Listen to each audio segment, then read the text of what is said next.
에픽하이입니다. 이번에 처음으로 싱글을 냈는데 곡 제목이 비 오는 날 듣기 좋은 노래예요. 전 정확히 기억나요. 어느 공사장에서 눈을 떴거든요. 미쳤나 했어요, 저는. 진짜 신이 내려오는. 이렇게 오니까 되더라고요. 첫 정산이 50만 원씩이었는데 헐. 이 팀을 위해서는 지금 이 노래를 해야 된다. 오.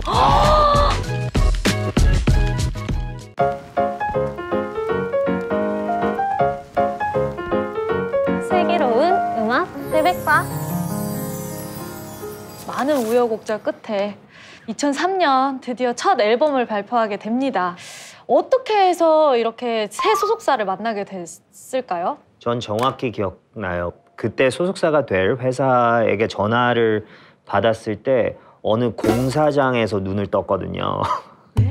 아침에. 홍대. 제가 그 전날 밤 음악을 이제 확실히 접는 걸로. 나는 뭐 다시 다른 꿈을 도전해야겠다라고 생각을 하고 있었는데 그때 같이 있었던 친구 한 명이 이제 저한테 뭘 그렇게 빨리 포기하냐. 그래서 너가 내가 겪은 걸 겪어봤어 막 이렇게 싸우다가 거기 사람들이 있는 데서 싸우긴 좀 그러니까 공사장에 가서 싸운 거예요. 거기 근처 공사장에. 거기서 잠들었어요. 그런 다음에 눈 떴는데 막 부재중 전화가 와 있어서 전화했더니 빨리 어디로 오라고 그 같이 함께 했던 형이 그래서 갔더니 그때 그 새로운 기획사를 만난 거예요. 네, 정확히 기억나요 그날. 네. 서초동 우성 아파트에서 에스페로를 타고 여의도로 갑니다. 지금은 사라진 에스페로. 딱 그때 제가 결정이 됩니다. 나는 에픽하이가 되는구나. 저희의 그 녹음실 빚을 갚아준다고 하니까 사실 뭐 그 외에 계약 조건이 어떻든 간에 저희는 네 감사합니다. 빨리 계약하겠습니다. 거기다 심지어 거기서 계약금 반을 현금으로 바로 주셨어요? 네. 그래서 그렇게 한 다음에 정말 뭐 한두 달 있다가 앨범이 나왔어요. 어차피 마스터는 다 만들어놨던. 네. 다 완성돼 있는 상태로. 뮤비만 딱 찍고. 네. 근데 저희 입장에서는 이게 진짜 무슨 진짜 신이 내려오는 기분? 원해지는. 네. 다른 회사들은 저희를 안 받아주려고 했거든요. 그리고 듣고 싶지 않은 얘기들도 너무 많이 들었었고 너네는 절대로 될 수가 없다. 뭐 어느 한 곳은 너네 음악은 뽕기가 없어서 절대 너네는 한국에서 될 수가 없다. 이렇게 얘기해서 막 상처까지 받고 있는 상황에서 누군가가 도와준다고 하니까 와 그냥 뭐든 하겠다. 그렇게 됐어요. 어떻게 알고 연락이 온 건가요? 그 아까 얘기했던 그 제이윈 형이라고 지금 인도네시아에서 사업을 하고 계신 그 형이 계속 노력해 준 거죠. 그렇죠. 은인이에요 저희. 네, 저희를 어떻게든 사실 그 형 손은 이미 떠난 문제였거든요. 다른 회사랑도 계약을 했었고 계약까지만 그 형께서 도와주시는 거였는데 저희가 계속 아무것도 못 하고 있으니까 저희가 모르는 사이에도 계속 여기저기 찾아가가지고 미팅 따로 하시고 하셔가지고 이 음악 온전히 그리고 저희 채무까지 이렇게 다 감당해 주실 회사를 찾아주신 거죠. 네. 그리고 우리 홍대에서 했던 공연에 왔었어요. 그 보셨구나. 회사분들께서 직접 보시고 그 다음에 이제 계약을 하게 된 거죠. 그때 공연을 뭐 쌈지 스페이스 맞아요. 맞아요. 맞아요. 쌈지 스페이스에서 했어요. 근데 그때 공연이 꽉 찼던 데에는 사실 좀 비밀이 있어요. 그러니까 저희가 뭐 언더에서도 명성이 많아져서 다 왔다기보단 그 킹코스에 가가지고 A4 용지로 홍보물을 직접 만들어서. 홍보물을 만들어서 진짜 서울 전체를 돌아다니면서 그거를 홍보할 수 있는 데를 새벽 내내 하다가 포스터를 붙인 거예요? 네, 경찰에 잡혀간 적도 있고 우와. 왜냐면 너무 간절한 거예요. 이 공연을 한 명이라도 더 와야 이 빨리 빚을 갚으니까 그러면 안 되는데도 네, 포스터도 만들어가지고 막 붙이면 안 되는 곳에도 붙이다가 막 잡히기도 하고 뭐 그렇게 해서 어떻게 해서든 사람들이 많이 오게 최선을 다했죠. 그 이후로 이제 훨씬 큰 데 서봤을 거 아니에요. 막 몇십만 명이 있어도 그때 그 몇백 명? 그 느낌을 이기지는 못할 것 같아요. 왜냐면 진짜 한 명 한 명 저희가 직접 모셔온 기분이었어요. 네, 이렇게 1집으로 에픽하이의 색깔을 보여주는 데 성공을 하셨고요. 바로 다음에 2집을 발표를 합니다. 2집을 준비하면서 가장 신경 쓴 부분이 있다면 뭐가 있을까요? 2집부터 이제 셀프 프로듀싱이 시작된 건데 저랑 투컷이 갑자기 우리의 곡들은 우리가 스스로 써보자 이렇게 된 게 아니라 1집이 나오고 대중적으로는 이렇게 실패했어요. 망했어요. 그래서 회사가 다른 외부 프로듀서가 있으면 곡비를 줘야 되잖아요. 근데 그걸 못 준다고 제작비가 거의 없는 상황이 돼버린 거예요. 그래서 이제 저희에게는 선택권이 없는 거예요. 저희가 음악을 직접 만들든가 아니면 앨범을 못 내든가. 그래서 그냥 그러면 저희가 다 만들겠다. 한 푼도 안 줘도 된다. 곡비 우리는 필요 없으니까 우리 거니까 우리가 그냥 열심히 만들어 보겠다. 이러고 딱 나왔는데 미쳤나 했어요, 저는. 무슨 소리야? 두 분 다 곡을 만들어 본 적이 없잖아. 뭐 취미로 만들긴 했지만 그 정도 막 이렇게 바로 내놓을 수 있는 레벨은 안 되잖아요. 절대 아니라고 생각을 했어요. 근데 사람이 약간 좀 이상한 게 이렇게 오니까 되더라고.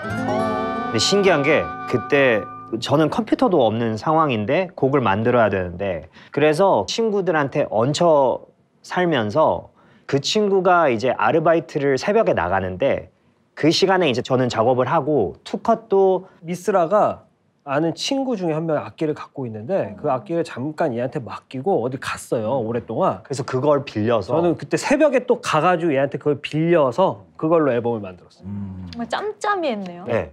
그러다가 평화의 날이 나왔고 우리가 만들 수 있나 봐 그러면서 서서히 자신감이 생기고 회사도 얘네들이 진짜 해냈네. 그래서 그때부터 이제 에픽하이가 좀 잘 되기 시작했어요. 저희 음악을 하면서부터. 세 분이 어쨌든 힙합이란 걸 하기로 했는데 평화의 날 같은 경우는 엄밀히 말해서 당시의 힙합하고는 다르잖아요. 완전히 달라. 저도 충분히 전형적인 힙합을 만들 수 있는데도 밝은 에너지에 좀 신나는 노래들을 하고 싶은데 그 당시에 힙합으로는 그걸 표현해내기가 쉽지 않았어요. 그래서 전자음이 들어가 있고 신나는데 랩이 들어가 있다? 지금 생각하면 다 그러잖아요. 네, 근데 그때만 해도 자기네들이 이해할 수 있는 힙합도 아니고 이해할 수 있는 어떤 가요도 아니고 무슨 희한한 거니까 힙합 매니아들이 에픽하이는 좀 상업적인 음악을 한다, 뭐 변질된 음악을 한다 이런 얘기들을 많이 하고 있었기 때문에 욕을 먹을 수도 있는 선택이었죠. 하지만 저는 그냥 그게 좋았어요. 그래서 만들었는데 사실 처음에는 다 좀 멤버들도 좀 이게 뭐야?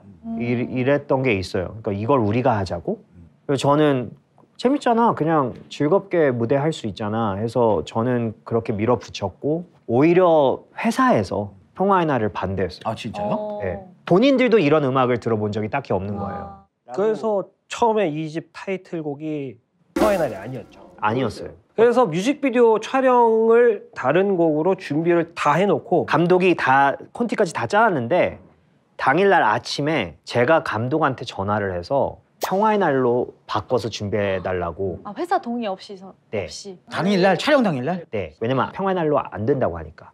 저는 무조건 평화의 날을 해야 된다고 생각을 했고 그렇게 해가지고 회사 사장님이 너무 화나셔가지고 또 현장에 오셔서 엄청 속상함을 완전히 많이 표현하고 가셨어요. 온몸으로 표현하고 가셨어요. 온몸으로 표현할게. 근데 저는 이 팀을 위해서는 지금 이 노래를 해야 된다. 다행히 저희가 이제 작게나마 쇼케이스를 했는데 거기에 윤종신 형님이 오셨어요. 근데 윤종신 선배님이 어느 게 타이틀인지 모르고 평화의 날을 부르고 있을 때 저희 사장님한테 이 노래가 타이틀이어야 된다고 얘기를 하고 간 거예요. 그랬더니 이제 또 마음이 돌아선 거죠.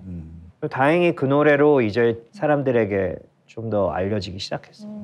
그때 당시에는 제가 이제 청소년기였고 에픽하이의 노래를 들을 때니까 그때의 추억이나 이런 게 굉장히 기억에 많이 남는단 말이에요. 그냥 너무 좋았어요. 그냥 그 뭔가 전해져 오는 에너지와 가사말도 그렇고 지금도 저희 또래 친구들은 들으면 바로 이 에픽하이 노래 그 학창 시절이 떠오를 정도로 너무 좋았던 그런 얘기를. 슬기 세대의 힙합의 전도사, 그런 힙합의 문익점 뭐 이런 느낌이었는데. 힙합의 문익점. 네. 맞습니다. 슬기 씨가 칭찬해 주니까 맨날 먹고. 뭔가 자 그럼 여기까지. 엄청나게 성공한 드디어 이제서야 비로소 이제서야 음악을 한 이유를 알게 되는. 보람차네. 한창 이제 대중적으로 인기를 끌면서 타블로시를 중심으로 해서 예능에 엄청나게 나가게 되잖아요. 네네. 절실했어요. 네. 그게 왜냐면은 그때 저희가 2집을 내고 평화의 날이 잘 됐는데도 저희의 총 수입을 기억해요. 첫 정산이 50만 원씩이었는데 헐. 각자.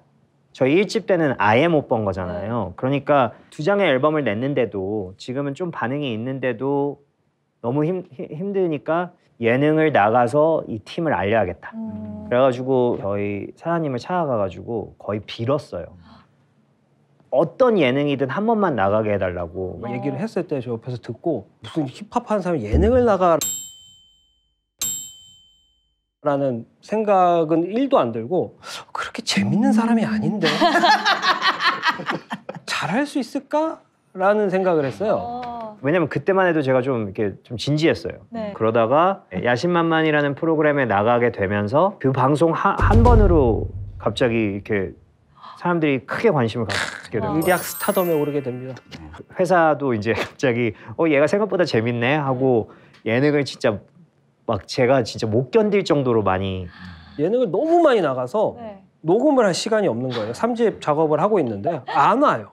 왜냐면 제가 그때 또 막 시트콤도 하고 있고 그러니까. 그때 막 아픈데도 계속 방송을 잡으니까 막 진통제 먹어가면서 했거든요. 그 정도로 근데 열심히 한 1, 2년 예능을 했더니 이 3집 이 플라이라는 노래가 나올 때쯤에는 이미 많은 분들이 저희 팀이 누군지를 인지하기 시작하셨고 더 많은 분들이 응원해줬던 것 같아요. 아니 그때쯤 에픽하이 곡들을 한번 살펴보면은 그 러브홀릭 지선 씨가 피처링한 파리스, 팬,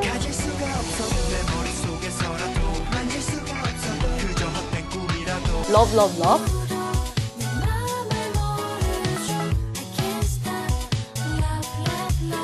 유나 씨가 피처링한 우산, 원, 따라해 등등 정말 히트곡이 굉장히 많은데 이 팬과 러브러브러브는 발표와 동시에 또 차트를 석권하면서 정성기를 맞게 되죠. 3집 때 저희가 플라이라는 노래를 냈을 때 그때 이 노래가 갑자기 나오자마자 1위를 하면서 뭔가 회사는 되게 신났었고 동시에 사장님이랑 같이 밥 먹는데 막 진짜 막 펑펑 울었거든요. 전부 울음바다였어요. 왜냐면 이게 너무 신기해서 이렇게 많은 사람이 우리 음악을 듣고 있어? 약간 이런 생각이 있었기 때문에 그 이후에 또 4집을 준비할 때는 한층 더 올라서고 싶어가지고 노력을 엄청 했던 앨범이에요. 4집 앨범이. 27곡을 앨범에 담았으니까. 그렇게 빡센 스케줄인데 어떻게 27곡이나 만들어 했어요, 4집에? 그래서 3집이 끝나고 난 다음에 제가 회사한테 선포했죠. 더 이상 예능 안 나가겠다. 그리고 3집을 만들면서 새벽 2시에 가가지고 한 6시까지 잠깐 녹음하고 가고 막 이런 게 멤버들한테도 미안하고 네. 제가 그래도 리더 역할을 해야 되는데 그걸 못 하는 거예요.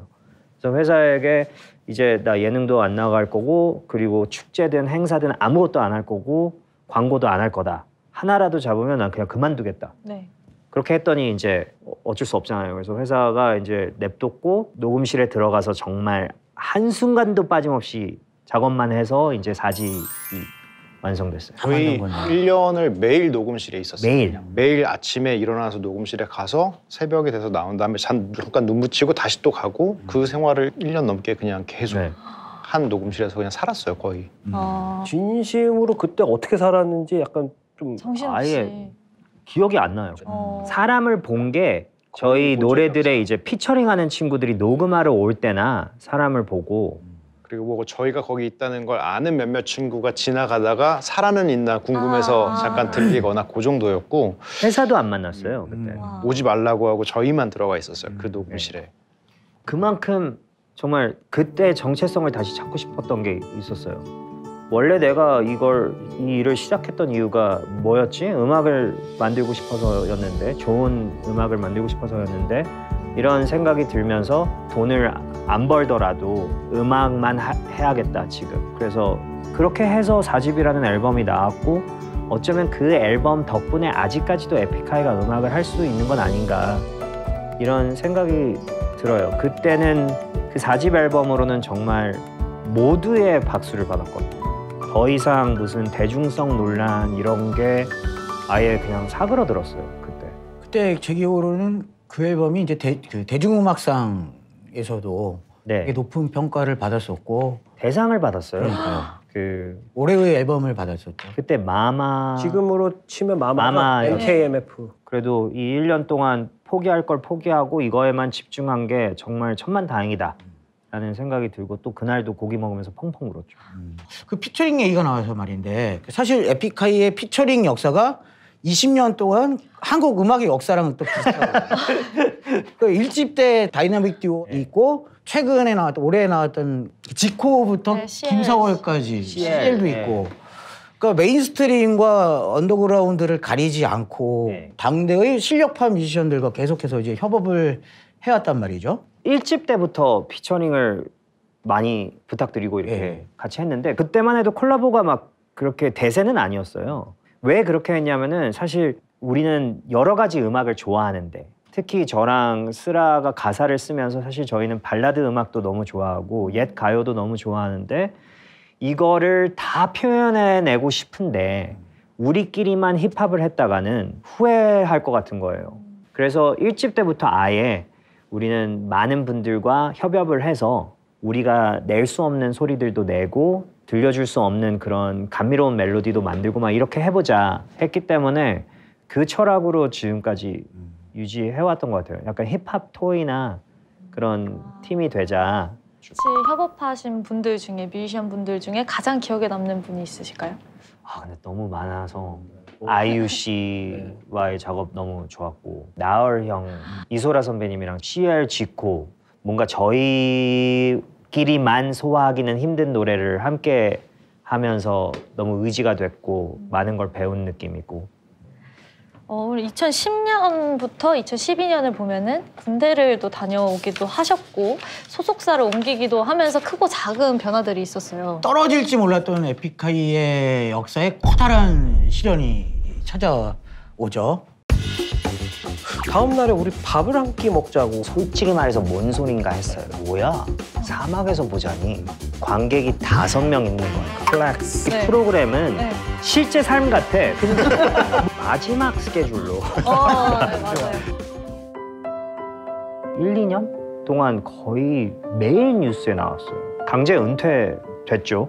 그러니까 뭔가를 해줄 수 없는 게 가장 답답한 거죠. 옆에 있을 수 없는 상황이 있으니까. 이해가 안 됐어요. 이게 어떻게 가능하지? 혼자 남겨줘야 되는 거예요. 접을 생각을 하고 있었죠. 일단 다음 내 인생은 이제 뭘 할까.